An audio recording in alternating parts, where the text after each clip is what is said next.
안녕하십니까. 강북청소학원 전략담임 이정훈입니다. 2025학년도 대학별 수시 모집 전형 계획안에 대한 얘기, 오늘은 성신여자대학교에 대해서 말씀드리겠습니다. 전년도에 비해서 성신여대가 무엇이 바뀌었는지에 대한 것을 주관적으로 보고 세부적인 어떤 모집 요강에 대한 얘기보다는 포인트 위주에 대한 얘기가 될 것 같아서, 세부적인 어떤 모집에 대한 얘기들은 학교 홈페이지의 모집 요강을 참고하시거나 학교 입학처에 문의를 하시면은 자세하게 알아보실 수 있습니다. 바뀐 부분에 대한 내용을 주안점으로 해서 작년에 입결이 어떻게 나왔냐 정도를 주안점으로 해서 알려드리겠습니다. 성신여대입니다. 2025학년도 주요 사항 및 지원 사항에 대한 참고 팁입니다. 전체적인 주요 사항에서는 무전공 신설학과가 생겼습니다. 창의 융합학과와 그 부분의 어떤 그 학부는 자유전공학과, 첨단 분야 전공, 그리고 예체능 전공이라는 것으로 나눠져 있습니다. 수시 학생부 교과 전형과 정시 수능 위주의 어떤 선발만 합니다. 그러니까 말하자면 창의 어떤 그 무전공 신설이라고 하는 부분이 수시에서는 종합으로 뽑지 않고 교과만 뽑는다는 얘기고, 그리고 정시 수능만 하겠다는 말입니다. 그렇게 하시면 좋을 것 같고요. 그 밑에 나와 있는 어떤 창의 융합학부 자유전공 선택에 대한 거는 간호학과와 사범대학은 전공 선택을 할 수 없습니다. 대신에 그 밑에 있는 어떤 창의 융합학부는 전공 선택 가능한 모집 단위가 정해져 있어서 주의를 요합니다. 수학이랑 핀테크 전공, 그리고 통계학이랑 빅데이터 사이언스 전공, 그리고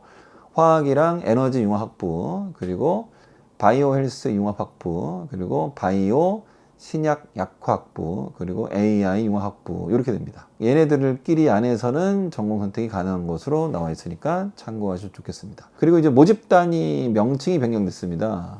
이거는 큰 의미는 없는데, 과가 작년 데이터를 참고하실 때 그거를 보시면 좋겠다라는 측면에서 말씀드립니다. 경영학부가 경영학과로 바뀌었고요. 서비스와 디자인 공학과가 원래 두 개가 섞여져 있었는데 이름을 서비스 디자인 공학과로 이제 이렇게 하나로 바뀐 것으로 보입니다. 그 다음에 청정 융합 에너지 공학과라고 하는 것이 청정 신소재 공학과라는 것으로 바뀌었고, 소비자 생활 문화 산업학과가 소비자 산업학과로 바뀌었습니다.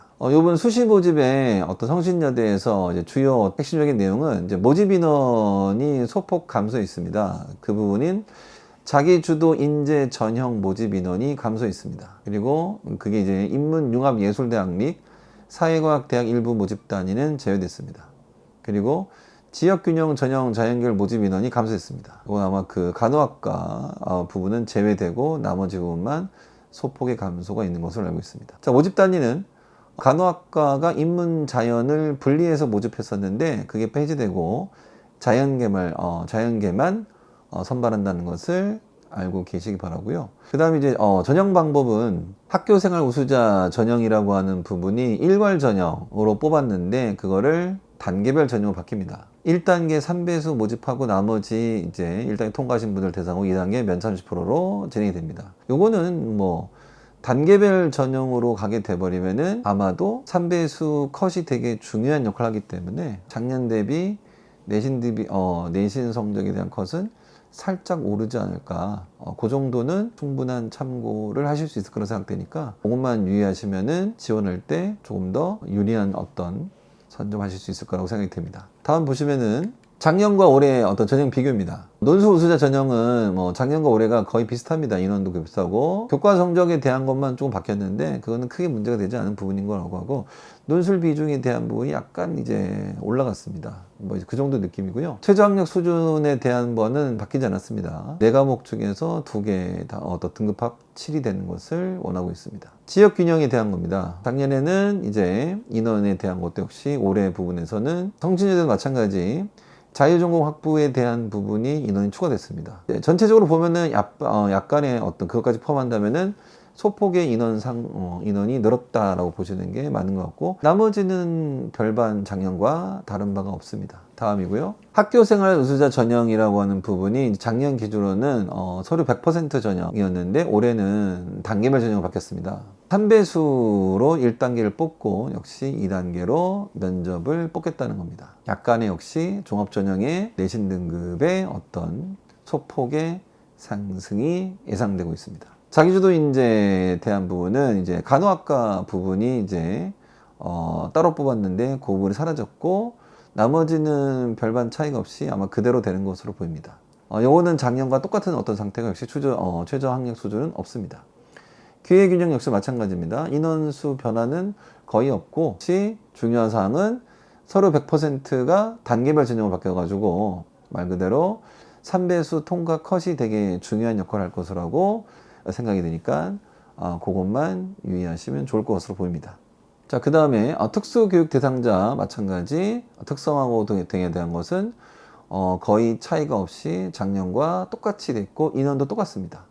요거는 작년 데이터를 보실 때 그것을 참고하시면 좋겠습니다. 자, 구체적으로 작년 입결에 대한 부분입니다. 이제 여기 바뀐 부분을 이제 참고해서 보시면 되는 건데 여기서 이제 주의하실 거는 그 전형명에 보시면은 학교생활 우수자 전형이라는 게 있습니다. 작년 컷은.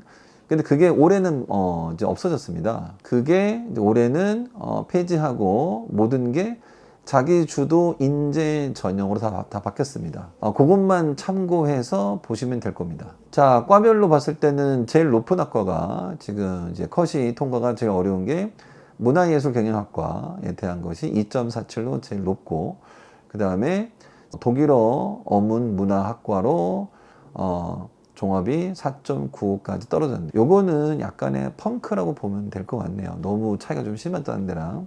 그러니까 이런 데이터는 이 성적을 기반으로 해서 참고하시면은 무리가 있습니다.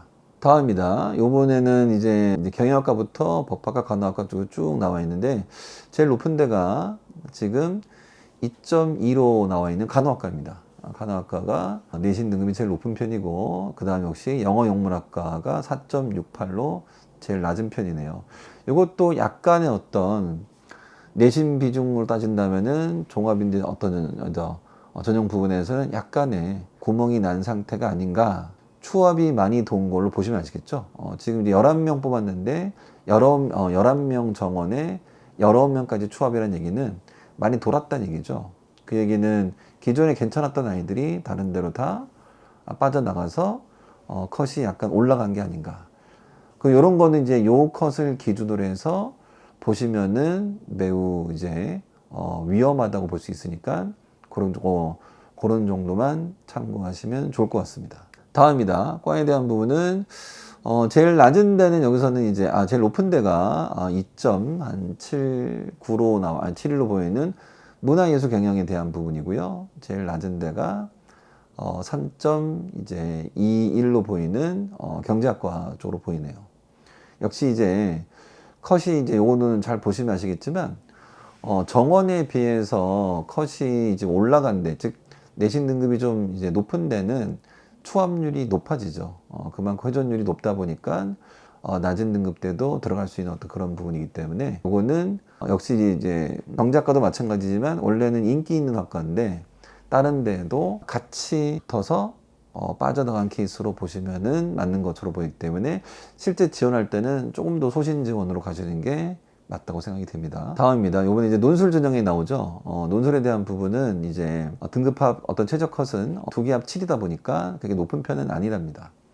인원수가 많지 않죠. 근데 여기는 추합을 보시면은 위에 나와 있는 자기 주도 인재 전형이랑 비교하면은 추합이 즉 충원율이 별로 높지가 않죠. 이유는 논술은 학교마다 특색이 있어서 그 학교의 논술을 잘 쓰게 되는 경우가 있고 못 쓰게 되는 경우가 있기 때문에 특정 학교를 모두가 다 잘 쓰는 게 아니다 보니까 논술은 기복이 있습니다. 그러니까 잘 본 애들이 다른 데도 붙을 확률은 별로 없다는 거죠. 그러니까 보통은 논술은 다행계 논술은 모르는데 인문 논술 같은 경우는 거의 충원율이 매우 낮은 편이다. 근데 대신에 이제 종합 전형에서 내신 같은 경우는 내신은 다 나온 성적대니까 그 나온 성적을 가지고 여러 군데 학교가 붙을 수 있기 때문에 그러다 보니까 충원율이 충분하다.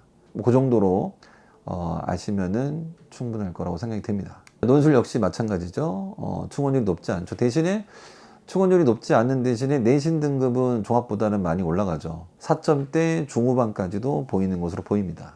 자, 밑에 나와 있는 어떤 역시 학교생활 우수자 전형은 요게 올해는 아까 말씀드렸지만 자기주도 인재 전형으로 바뀌었습니다. 내신 등급이 중요한 의미를 부여하는 것으로 보시면 되겠습니다. 충원율은 모집 정원에 많게는 100%도 있지만 거의 대부분이 최소 반바퀴 이상은 돌고 있다 정도로 보시고, 등급 컷은 2점 어떤 초반에서 중후반 정도가 돼야만이 가능권이다 정도만 아시면은 문제가 없을 것 같고요.